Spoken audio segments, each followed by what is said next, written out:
Okay, we got a 2009 Impreza made by Subaru, and we're gonna fix the inhibitor safety switch on the transmission. So it's an automatic transmission, and basically this car failed inspection because it's throwing the code P0852, which likely means that that switch needs an adjustment. And basically what that means is this is a thing that sits on the transmission, which connects to this here, under there, and it basically says that it only allows you to start in park or neutral. And the reason for that is if you started in reverse or drive, the car might jump forward and you get into an accident. So it's a safety feature, and that only allows you to start in park and neutral. So with this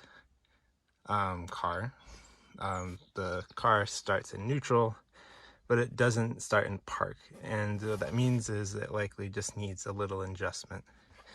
Okay, so the first step is to locate the inhibitor safety switch for the transmission.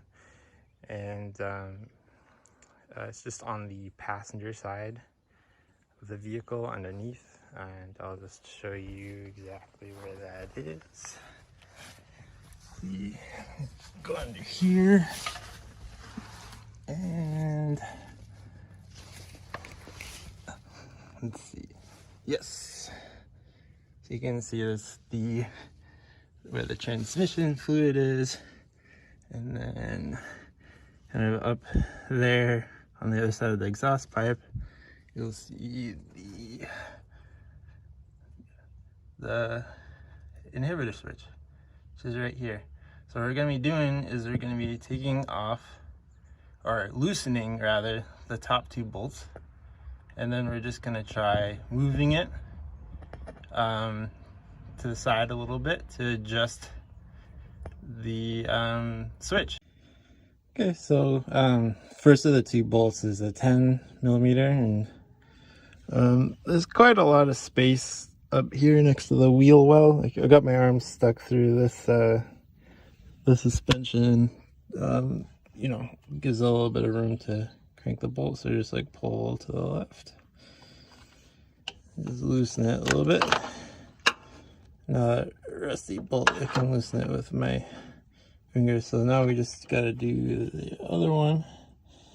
On this one, that bolt is quite rusted, and the 10 millimeter doesn't fit on it.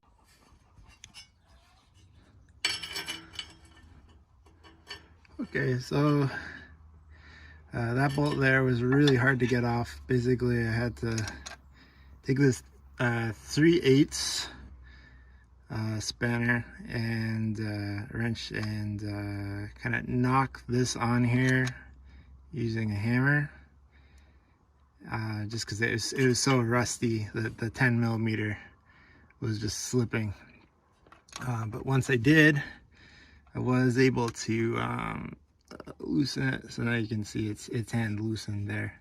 But I basically just like kind of pressed this on there until it was like that, and then I took a hammer and just kind of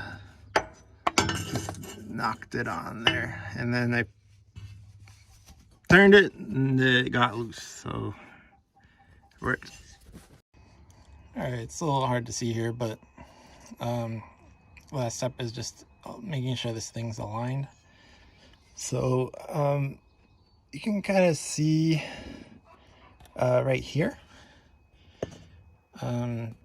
there's a little hole, and on the other side of that hole, when you're neutral, is a little bit of plastic. And what you can do is just get the alignment there, so you can kind of see, maybe it's better from this angle, you can kind of see that that pin goes in there, and that's how you know that it's in the right position.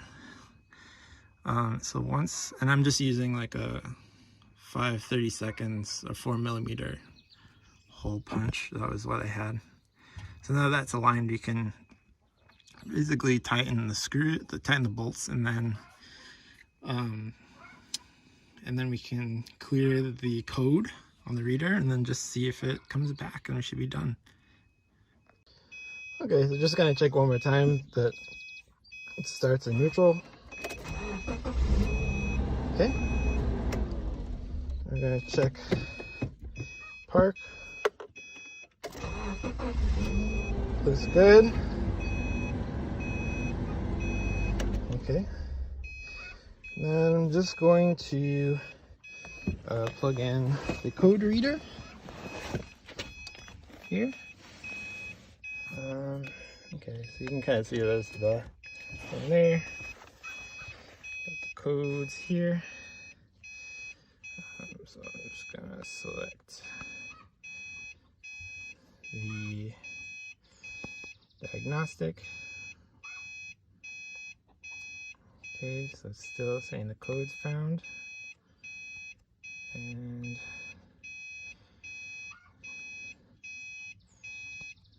okay. Yeah, so it's still the same. So I think this is fixed. So what I'm going to do is I'm going to erase the code and just see if it comes back up. So the code cleared, we got the inspection, and saved $300. Thanks for watching.